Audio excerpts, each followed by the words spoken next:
Marilah kita awali kajian kita pada sore hari ini dengan bersama membaca basmalah. Bismillahirrahmanirrahim. Assalamualaikum warahmatullahi wabarakatuh. Innal hamdalillahi nahmaduhu wa nasta'inuh wa natubu ilallahi min syururi anfusina was sayyiati a'malina. May yahdihillahu fala mudhillalah wa may yudlilhu fala hadiyalah. Asyhadu an la ilaha illallah wa anna Muhammadan abduhu wa rasuluh. Allahumma sholli wa sallim ala nabiyyina wa maulana Muhammad wa ala alihi wa walah. Kita panjatkan syukur pada Allah atas nikmat yang sangat banyak. Dua yang terbesar adalah nikmat kita masih diberi kesehatan dan kesempatan. Mudah-mudahan Allah SWT menjadikan kita hamba-hambanya yang pandai bersyukur. Salah satunya adalah kita berusaha mengisi waktu-waktu kita dengan amal-amal soleh, termasuk insya Allah hadir di majelis-majelis kajian semacam ini. Apalagi ini adalah bulan Rajab, satu dari bulan-bulan yang haram, Dzulqa'dah, Dzulhijjah, Al-Muharram, Rajab. Kita tahu persis bahwa di bulan-bulan yang diagungkan, amal-amal soleh kita akan dilipat gandakan bobotnya. Dan tapi seperti dalam investasi, kalau orang bisnis, peluang yang menjanjikan laba yang besar, keuntungan yang berlipat, juga mengandung risiko yang besar.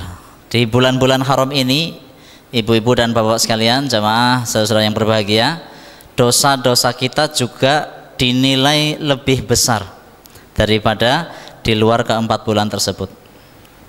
Mudah-mudahan salah satunya dengan mentadaburi Al-Quran, kita termasuk orang-orang yang pandai memanfaatkan waktu-waktu di bulan haram ini dengan sebaik-baiknya.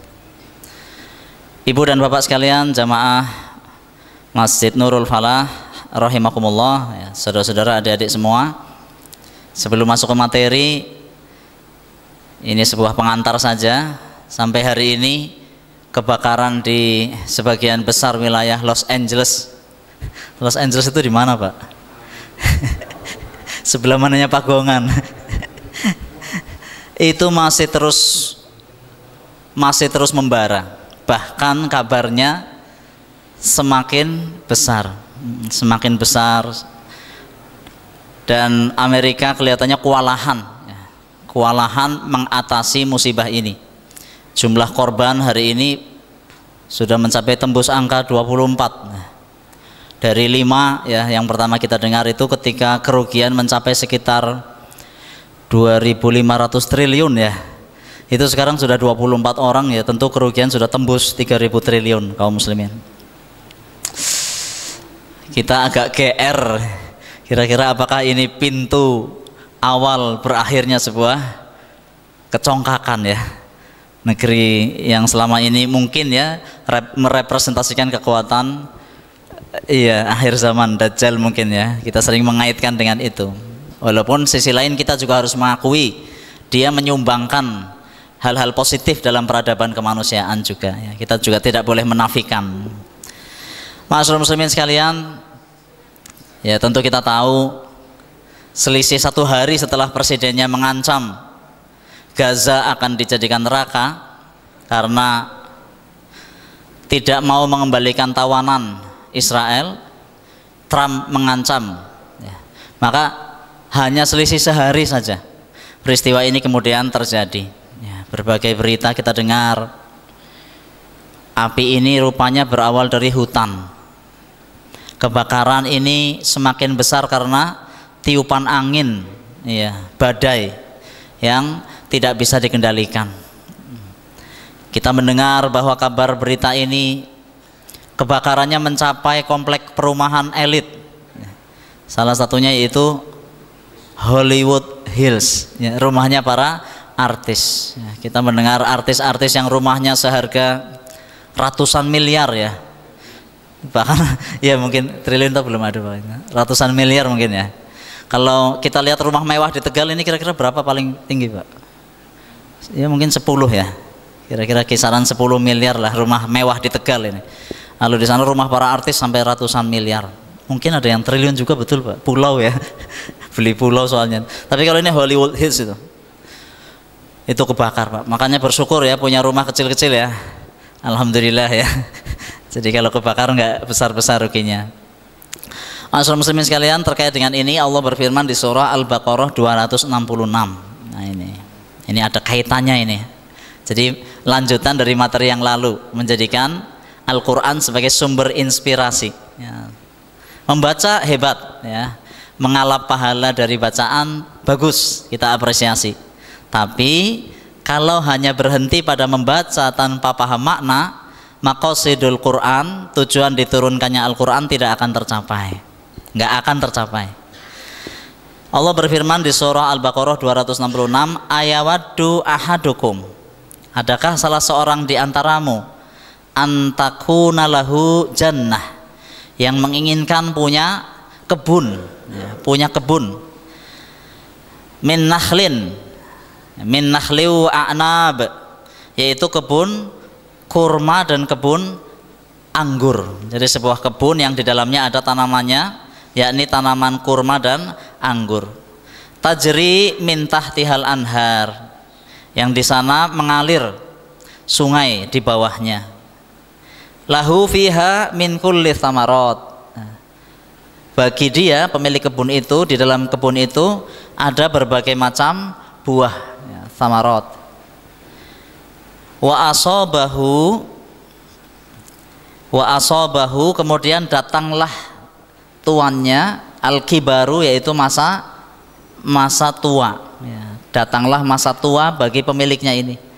Walahu dzurriyyatun du'afa, dan pemiliknya juga punya anak-anak keturunan yang masih kecil-kecil ya, sehingga dikatakan lemah. Jadi ada orang usianya sudah sepuh sehingga udzur untuk mencari nafkah sudah nggak bisa, sementara dia punya anak-anak keturunan tapi masih kecil-kecil, masih belum bisa diajak kerja, masih kecil-kecil, masih lemah. Nah pada saat yang seperti itulah maka dia hanya mengharapkan nafkahnya berasal dari ini ya, dari kebunnya yang subur itu. Tapi apa yang terjadi? Mari kita lihat. Fa'asobaha iksarun. Nah, lalu kebun itu ditiup fihi narun fahtaraqat. Ke kebun itu yaitu angin yang begitu keras yang mengandung api ya, angin yang mengandung api. Kadzalika yubayyinullahu lakum al-ayati la'allakum tatafakkarun. Demikianlah Allah menjelaskan bagimu, menerangkan ayat-ayatnya supaya kita memikirkannya. Persis kan seperti peristiwa di Los Angeles itu ya, angin yang mengandung api. Iksarun fihi nar, angin yang mengandung api, yang dengan itu kemudian fahtaraqat ya, membakar, melalap semua perbendaharaan yang diharap-harapkan, diidam-idamkan, dijadikan sebagai jaminan untuk kehidupan. Kaum muslimin sekalian, ayat 266 di surah ini Al-Baqarah ternyata menceritakan tentang nasib orang yang ketika beramal tidak ikhlas, tidak untuk Allah. Nanti dia diumpamakan di akhirat ketika satu-satunya yang bisa diharapkan adalah amalnya, ternyata musnah. Amalnya seperti kebun yang dilalap api.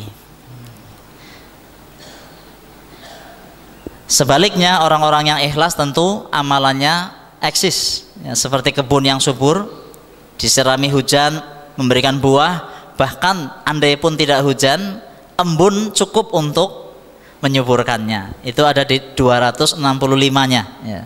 Jadi satu ayat sebelum ayat ini ya, kaum muslimin sekalian, ini bukan ilustrasi ya, ini fakta ya dari Liputan 6, saya baru copy tadi.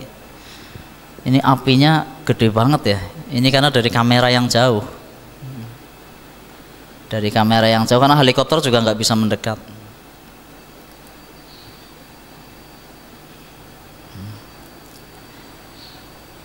Jadi peristiwa kebakaran ini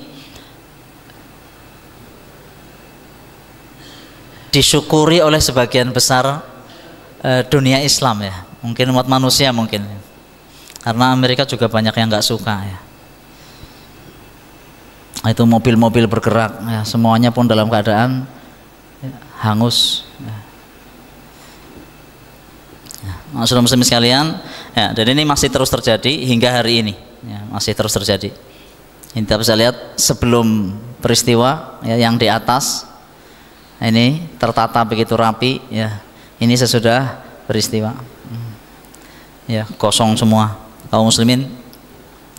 Nah, muncul sebuah pertanyaan ini, apakah kita boleh bergembira, berbahagia atas musibah yang menimpa suatu kaum? Nah, maka mari kita merujuk, salah satunya kita bisa lihat di dalam kitab Riyadhus Shalihin di hadis yang kedua. Aisyah radhiyallahu anha pernah meriwayatkan Rasulullah menceritakan tentang sebuah pasukan yang akan menyerang Ka'bah. Ini bukan pasukannya Abrohah, ini pasukan yang lain. Ketika berada di tanah lapang, maka Allah kemudian benamkan kawasan pasukan tersebut. Dari mulai barisan yang terdepan, prajurit-prajuritnya, sampai barisan yang paling belakang, para komandannya, para jenderalnya, semuanya ditenggelamkan. Pak saudara muslimin sekalian, kemudian muncul sebuah pemikiran kritis dan cerdas dari seorang Aisyah radhiyallahu anha. Nah, ini ada ibu-ibunya kan? Jadi ibu-ibu itu punya ciri kritis dan cerdas. Ya, gitu ya Bu ya. Persis seperti ibu-ibu jamaah Masjid Nurul Falah. Nah, di sana kemudian Aisyah berpikir, itu daerah yang ditenggelamkan oleh Allah SWT, kan juga ada orang-orang yang tidak ikut-ikutan, tidak punya rencana untuk menghancurkan Ka'bah. Kok kenapa mereka yang tidak bersalah pun ikut-ikutan ditenggelamkan oleh Allah SWT? Jadi muncul pertanyaan kritis seperti itu dari seorang Aisyah. Disampaikan kepada Rasulullah, dan apa jawabannya? Kata Nabi, yukhsafu bi awalihim wa akhirihim, akan ditenggelamkan semuanya dari awal sampai akhir. Jadi semua wilayah itu, tempat pasukan itu berhenti, itu tenggelam semuanya. Tsumma yub'atsuna ala niyatihim, nanti di akhirat mereka akan dibangkitkan sesuai dengan niat masing-masing. Jadi benar ucapan Ibunda Aisyah bahwa di tempat itu ada orang-orang yang baik, ada orang-orang muslim yang tidak bersalah, ada orang-orang yang tidak beriktikad untuk menghancurkan Ka'bah. Tapi karena dia posisinya di situ, maka dia tenggelam, ikut tenggelam. Jadi maksud muslimin bersyukur ya atas adab yang menimpa musuh, itu boleh-boleh saja. Tapi tetap kita juga harus berempati dengan orang-orang yang baik yang ada di sana. Kira-kira di California ada muslim nggak? Ada. Para pekerja migran ya biasanya ya, dari Asia, dari Afrika, ya, dari Turki juga banyak orang-orang yang bekerja di sana, para mahasiswa, ya. Para diplomat mungkin juga ada yang sedang melintas. Mereka orang-orang baik yang tidak ikut-ikutan dalam mendukung Israel misalnya, atau mendukung LGBTQ plus ya. Ini kabarnya ketua pemadam kebakarannya ternyata pendukung LGBT. Jadi muslimin sekalian, ada banyak orang baik tentu di wilayah itu yang Allah takdirkan kena musibah kebakaran ini. Apakah mereka kena? Ya, tetap kena. Al-Anfal ayat 25, wattaqu fitnatan la tusibannal ladzina dzalamu minkum khassah. Kita disuruh takut kepada azab ya, apa itu berupa fenomena alam, kebakaran, kebanjiran, gempa, teguran Allah berupa angin, termasuk fenomena gagal panen. Sebetulnya itu juga termasuk fenomena kerusakan moral, sebetulnya juga bencana, tapi jarang orang menyadarinya, yang tidak dikecualikan dampaknya terhadap orang-orang beriman. Jadi tetap kena semua. Itu kalau alam. Bahkan untuk ukuran manusia ini kita bandingkan ini. Rasulullah pernah memberangkatkan suatu pasukan ya ke sebuah negeri yang di situ negeri musyrik ya, tapi di situ juga ada orang muslimnya. Jadi negerinya itu penguasanya adalah penguasa yang menentang Islam, makanya Rasulullah mengirimkan pasukan ke sana. Tapi di wilayah negeri itu ada orang-orang yang sudah menerima Islam. Nah, apa ucapan Nabi sebelum memberangkatkan pasukan? Ana atau ini mestinya ya. Ini bariun min kulli muslim yuqimu baina adharul musyrikin la tarai narahuma.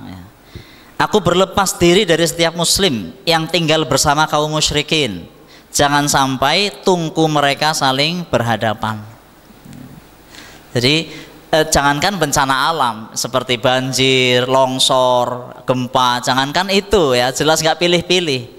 Ini yang manusia saja, pasukan yang dikirim oleh Rasulullah saja nggak menjamin keselamatan muslim yang ada di wilayah yang mau diserang.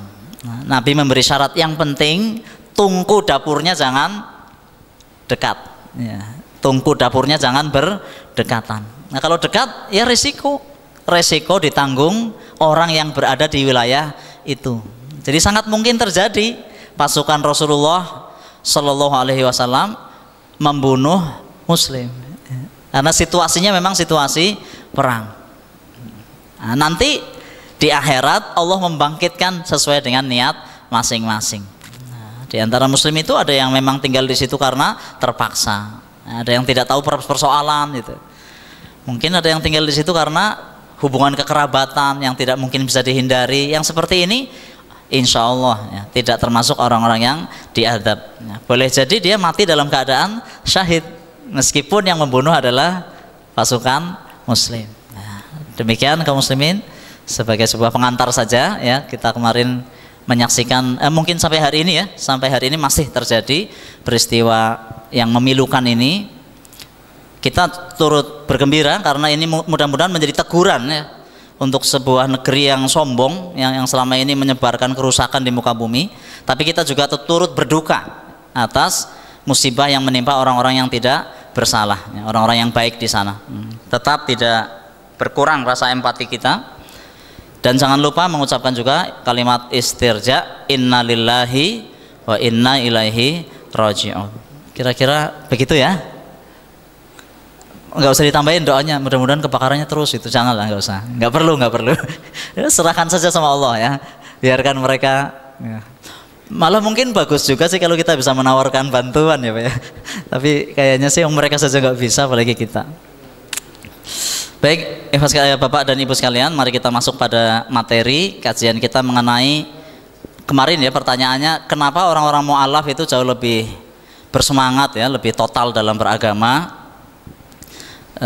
Mari kita ambil salah satu jawabannya hari ini, khususnya buat kita yang muslim ya.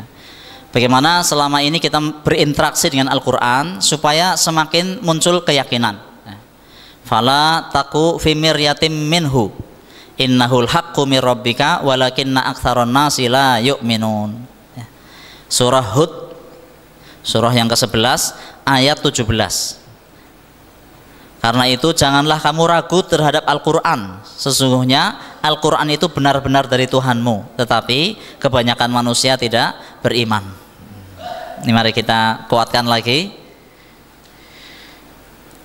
Masyaallah muslimin, masih saya pengen ngajak untuk kita merenungi betapa orang-orang yang tadinya bukan muslim kemudian dengan mencari inspirasi kebenaran dari Al-Quran, mereka bisa menemukan hidayah kebenaran. Ya, semestinya kita yang muslim semestinya ya, kesempatannya jauh lebih besar, semestinya begitu, karena startnya kita duluan.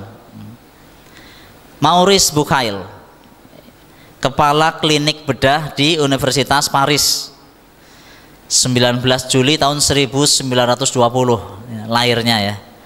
Beliau ditunjuk menjadi kepala proyek penelitian mumi ya, piramida di Mesir.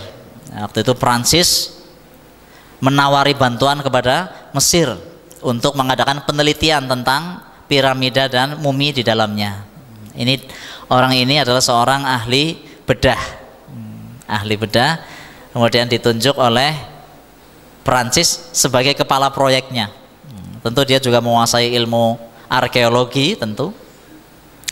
Nah kemudian dia menemukan sebuah jasad yang keutuhannya lebih tinggi ya, daripada jasad-jasad mumi yang lain. Mumi yang lain memang utuh tapi sudah rusak. Sementara ini ada jasad yang jauh lebih utuh. Jasad siapakah ini? Nah setelah diteliti ternyata di dalamnya mengandung mineral-mineral garam yang hanya ada di Laut Merah. Inilah Maurice Bucaille. Dia kemudian mendapatkan inspirasi dari temannya yang muslim, dari saudaranya ya, dari saudaranya yang muslim.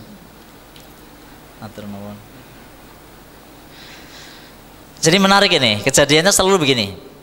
Jadi Maurice Bucaille ya, orang-orang ilmuwan itu selalu begini. Saya menemukan hal baru di sini. Dia kemudian bertanya, apakah sudah ada orang yang membahas hal ini? Gitu. Jadi, apakah sudah ada orang yang membahas hal ini? Kalau memang ada, dia nggak akan mengklaim bahwa itu temuannya. Jadi ini sebuah kebiasaan objektif ya di dunia sains. Kalau memang ada, berarti saya nggak boleh mengklaim sebagai penemunya. Makanya dia kemudian mencari, adakah bukti-bukti ilmiah yang telah ditulis oleh orang sebelum aku tentang hal ini ya. Nah kebetulan pertanyaan itu terjawab ketika didengar oleh saudaranya. Ada sebuah kitab yang sudah menulis hal ini ya. Karena ternyata mumi yang diteliti oleh Maurice Bucaille itu adalah Raja Ramses kedua yang merupakan musuhnya Nabi Musa alaihis salam. Coba bayangkan kaum muslimin kalau kita posisinya berada di posisi saudara Maurice Bucaille itu ya, sebagai muslim yang memberi petunjuk kepada Maurice Bucaille. Ada kitab yang sudah menuliskan hal ini Bucaille, bukan kamu orang pertama. Bukan kamu orang pertama. Kemudian Bucaille mencarilah kitab itu. Membaca, kemudian tentu terjemahannya ya, karena dia belum bisa baca Al-Qur'an waktu itu. Dia baca terjemahannya. Nah, kemudian dapatlah petunjuk dari ayat tersebut. Dia masuk Islam. Dia kemudian masuk Islam, menerima hidayah Islam. Fal yauma nunajjika bi badanika litakuna liman khalfaka ayah. Wa inna katsiran minan nasi an ayatina laghafilun. Maka pada hari ini kami selamatkan badanmu untuk menjadi pelajaran bagi orang-orang sesudahmu. Tapi kebanyakan manusia dari ayat-ayatnya lalai. Masyaallah muslimin sekalian, masih ya kita tunjukkan lagi yang ini namanya Jacques Yves Cousteau. Mohon maaf bahasa Perancis ini barangkali saya salah baca. Ahli oceanografi. Ya, ini seorang Perancis juga ini. Penyelam dan ahli dalam masalah kelautan. Apa yang dia temukan mungkin kita sudah tahu. Dia menemukan fenomena tentang dua laut yang terpisah. Iya, dua laut yang terpisah. Nah, kira-kira seperti ini lautannya bisa disaksikan. Yang sebelah sana rasanya tawar, yang di sini rasanya asin. Asin bahkan hampir pahit. Dan kemudian Maurice Bucaille menyelam sampai ke bagian dasarnya dan menemukan fenomena ada dinding yang membuat kedua air itu tidak bercampur. Bahkan ikan-ikannya pun tidak mau tembus. Nah, kembali ini ada di Laut Mediterania, lokasinya di Laut Mediterania. Kembali Maurice Bucaille kemudian seperti mau mengklaim ya, bahwa ini temuanku ya. Tapi kemudian dia diingatkan oleh seorang muslim yang ada di sisinya ya. Kaum muslimin bayangkan ya, kalau kita berada di sisi orang-orang non muslim yang objektif seperti ini ya, tentu kita akan menjadi pintu masuk Islamnya mereka, yang pahalanya juga sangat besar. Ini dakwah yang konkret, dakwah yang mengajak non muslim menerima hidayah Islam. Ini ada di surah Al-Furqan ayat 53. Wa huwallazi marajal bahraini hadza 'adbun furatun wa hadza milhun ujaj wa ja'ala bainahuma barzakhaw wa hijran mahjura. Dialah Allah yang membiarkan dua lautan mengalir berdampingan, yang ini tawar dan segar, yang sebelahnya sangat asin dan pahit. Dia jadikan antara keduanya dinding dan batas yang tidak tembus. Demikian kaum muslimin ya. Masih kita cari terus inspirasi dari kalangan non muslim. Ini orang Thailand, namanya Tejatat Tejasen. Dia adalah seorang ilmuwan bidang anatomi yang mempelajari dermatologi dalam tinjauan anatomi ya, beliau meneliti, dan menariknya Tejaset ini menemukan kenyataan bahwa kulit yang ada 3 lapis itu, lapisan yang paling atas disebut epidermis, lapisan di tengah-tengah disebut dermis, dan yang paling bawah disebut hipodermis, atau istilah-istilah lain silakan ya, mungkin yang belajar biologi lebih tahu. Nah ternyata bagian yang paling bawah itulah yang mengandung sel-sel syaraf ya, khususnya sensitif terhadap panas, sensitif terhadap panas. Dan kalau sampai api atau benda panas tembus kena sel itu, maka sel itu mati, dan itulah yang menyebabkan kulit jadi mati rasa, tidak lagi terasa sakit. Nah, ini Tejaset menemukan hal ini, dan kemudian dia mendapatkan konfirmasi dari sesama peneliti yang lain ya. Ada ayatnya dalam surat An-Nisa ayat 56. Menarik sekali kaum muslimin. Ini Tejaset, inilah Tejatat Tejasen ini langsung masuk Islam di depan forum, presentasi hasil temuan dia tentang kulit itu. Ketika dia mengajukan pertanyaan, adakah hal ini dijelaskan dalam sumber-sumber yang lain, itu dari audiens itu ada yang tunjuk jari dan langsung membacakan surat An-Nisa ayat 56.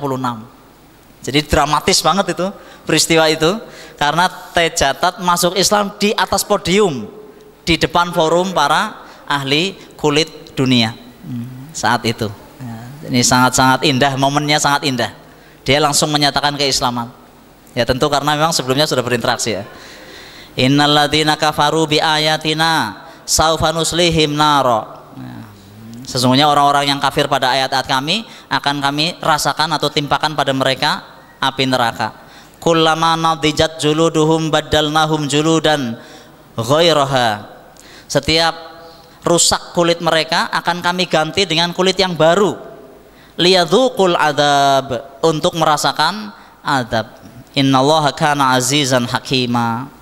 Kaum muslimin, ayat ini sangat jelas menginspirasi seorang ahli dermatologi tentang benarnya Al-Quran menjelaskan ada sel di bawah, di kulit paling bawah yang sensitif terhadap api, sensitif terhadap api.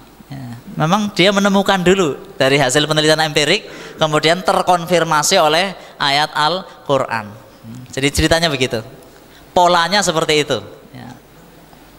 Polanya seperti itu.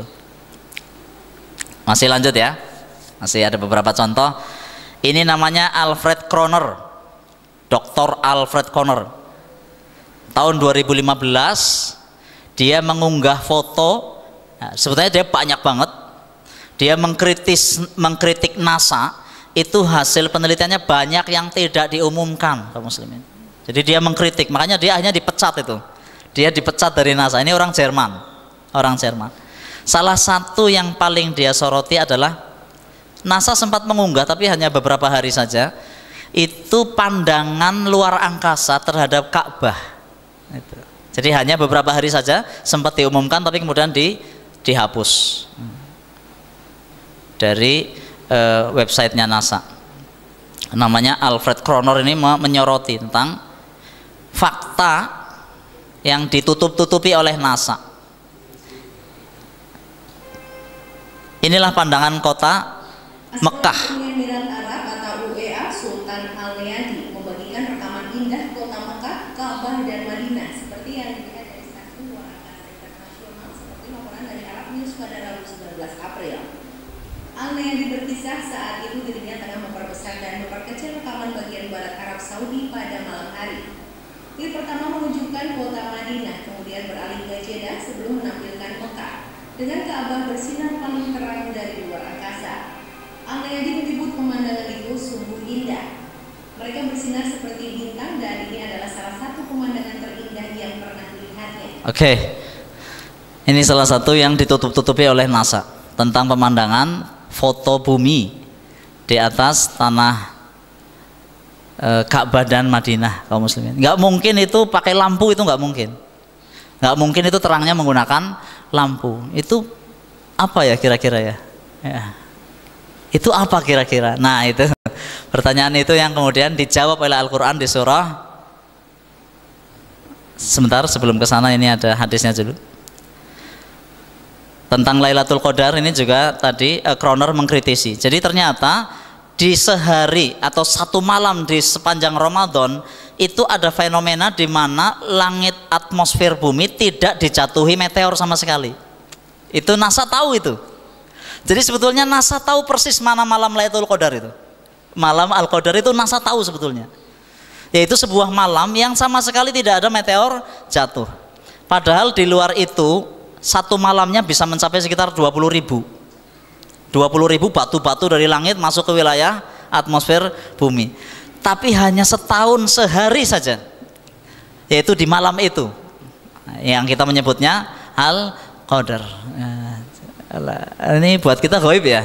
Sementara ini buat kita adalah sesuatu yang ghaib. Tapi kalau kita andaikan kita mau melihat langit secara jelas ya, menggunakan alat-alat yang lengkap, mungkin kita tahu dohirnya ini mana Lailatul Qadar. Jadi Al-Quran Rasulullah mengatakan baljah ya, satu malam yang indah. Baljah adalah tingkat suhu yang sedang, tidak ada meteor ke bumi, pagi harinya matahari terbit tanpa radiasi cahaya. Itu baljah, malam yang indah. Ini ada hadis riwayat Ibnu Huzaimah dan statusnya sahih, juga Ibnu Hibban dan statusnya sahih, yang menjelaskan tentang salah satu ciri Lailatul Qadar. Ini juga disembunyikan oleh NASA. Nah ini kami tunjukkan foto ketinggian yang masih hanya beberapa ratus meter. Nah kalau ini sudah sampai 400 km. Ini masih di atas Ka'bah beberapa ratus meter. Kalau ini sudah sampai 400 km. Jadi nggak mungkin ini kalau nyalanya ini menggunakan lampu-lampu dari ini. Nggak mungkin. Karena pasti udah nggak kelihatan dah. Seperti daerah sekitarnya juga gelap ya. Jadi seperti itu kaum muslimin, ini sebuah fakta yang kemudian Allah jelaskan ternyata di surah Al-Hijr ayat 14 sampai 15. Walau fatahna alaihim babam minas samai fadallu fihi ya'rujuna laqalu innama sukkirat absaruna bal nahnu qaumum mashurun. Dan kalau kami bukakan kepada mereka salah satu pintu langit, lalu mereka terus-menerus naik ke atasnya, tentulah mereka berkata, sesungguhnya pandangan kamilah yang dikaburkan, bahkan kami terkena sihir. Jadi ayat ini menceritakan tentang fenomena di atas Ka'bah itu memang ada jalur menuju ke langit, yang oleh para astronot itu bisa melihat ya, seperti itu, pemandangan yang sangat khas ya, terang yang berbeda dengan sekelilingnya. Dan tentu orang-orang kafir mengatakan bahwa ini adalah apa? Sihir, untuk menolak hidayah Islam. Tapi berbeda dengan dokter tadi. Nah ini Alfred Kroner ya, dia menerima hidayah itu. Dia menerima penjelasan dari surat Al-Hijr ayat 14-15 itu sebagai sebuah pembuktian ya tentang niatnya dia mencari kebenaran. Nah, saudara muslimin sekalian, jadi coba ya nanti kalau lagi banyak masalah ambil mushaf. Makanya memang sebaiknya kita di rumah punya mushaf terjemah ya, bagi yang belum bisa memahami Al-Quran secara langsung ya, ini di sini banyak ustadz-ustadz guru-guru agama ini yang insya Allah paham baca Quran. Tapi bagi kita yang awam ini memang sebaiknya di rumah punya Al-Quran terjemah ya. Syukur-syukur sih terjemah per kata ya. Syukur-syukur terjemah per kata. Insya Allah ini memudahkan kita untuk memahami, mengambil inspirasi dari Al-Quran. Lebih bagus lagi tafsir memang ya. Tapi ini ya sebagai sebuah tahapan, nggak usahlah loncat terlalu tinggi wis ya. Quran terjemah saja dulu. Quran terjemah saja dulu. Kalau lagi bingung banyak masalah, coba deh ambil mushaf, buka sembarang halaman.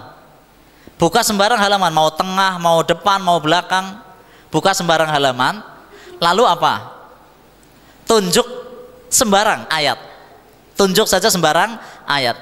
Tek gitu aja ya. Kemudian dibaca.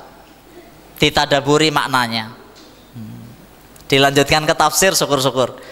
Ditadaburi maknanya, insya Allah Pak Bu, kita dapat jawaban atas problem yang kita alami. Yakin nggak? Ada yang sudah nyoba? Ada yang sudah nyoba. Tapi jangan dikira jawaban Al-Quran kayak jawaban ini ya, Google ya. Jangan dikira jawaban Al-Quran misalnya, anak saya panas, ada nggak obatnya dalam Al-Quran?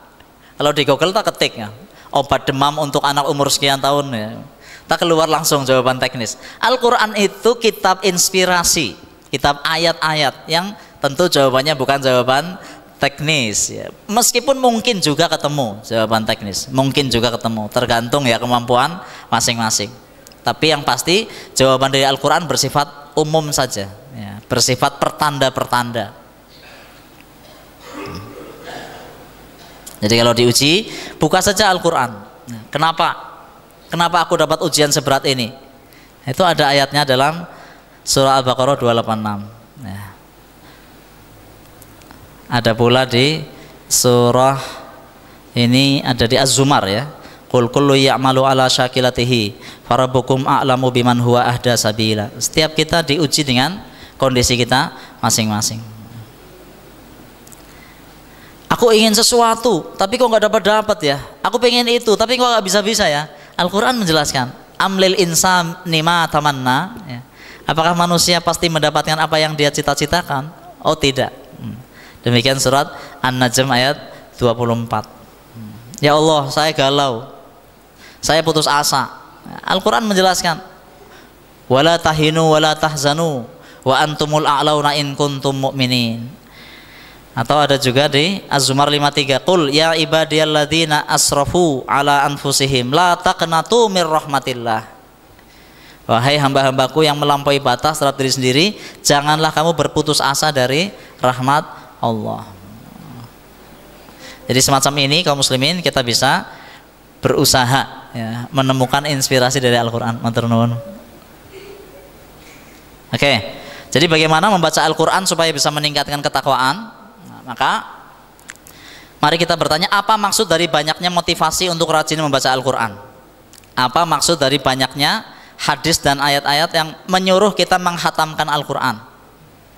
Maka sesungguhnya di situ ada pesan kaum muslimin ya, bahwa dengan rajin membaca Al-Quran kita akan menemukan inspirasi di dalamnya. Mari kita lihat Utsman bin Affan ini, khatam baca tiap malam selama Ramadan. Jadi dia sebulan Ramadan khatam 30 kali ya, 29 atau 30 kali. Qatadah bin Nu'man, ini sahabat Rasulullah, di luar Ramadan khatam 7 hari sekali. Saat Ramadan 3 hari sekali.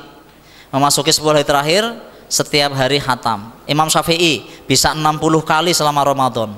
Nah, ini sudah matematika waktunya sudah nggak dipakai. Ini keberkahan waktu ya. Nggak bisa pakai logika ya. Khatam 60 kali sebulan itu gimana caranya? Di luar sholat loh, di luar sholat ya. Masyaallah muslimin, ada yang mengatakan kan makruh menghatamkan Quran kurang dari 3 hari. Ini ada hadisnya ya. Ternyata konteks hadis itu adalah siapa lawan bicaranya Rasulullah. Sebab Rasulullah kepada orang yang lain mengatakan jangan kurang dari 7 hari ya, kepada sahabat yang lain mengatakan jangan kurang dari 3 hari. Jadi ini sesuai dengan yang dihadapi. Rasulullah tahu persis orang ini kalau kurang dari 3 hari nanti dia nggak akan mentadaburi. Jadi tetap kembali pada kemampuan kita masing-masing. Ibnu Rajab mengatakan larangan khatam kurang dari 3 hari berlaku untuk hari-hari selain Ramadan. Boleh kurang dari 3 hari karena ada keutamaan tempat dan waktu. Misalnya kalau bulan Ramadan atau kalau kita lagi di Mekah ya, di Mekah, di Madinah itu. Jadi optimalisasi pahala kebaikan. Boleh khatam kurang dari 3 hari.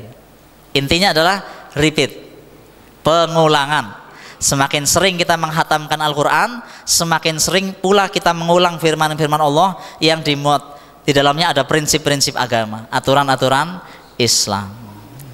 Akhirnya saya mau mengakhiri majelis ini dengan peringatan Allah di surat Muhammad ayat 24 ya, supaya kita naik level. Baca Quran jangan hanya, mohon maaf, literal ya, berhenti pada bunyi huruf lafal, tapi mari kita tingkatkan, karena ada ayatnya di surat Muhammad ayat 24, afala yatadabbarunal Quran am ala qulubin aqfaluha. Maka tidakkah mereka menghayati Al-Quran atau hati mereka sudah terkunci? Ini bahkan mengandung ancaman ya, kalau orang yang tidak menghayati Al-Quran, khawatirnya apa? Hatinya akan terkunci. Naudzubillah tsumma naudzubillah. Demikian kiranya kajian pada ba'da maghrib kali ini. Mohon maaf karena ada pertanyaan. Mohon maaf, satu saja ya Pak ya, silakan.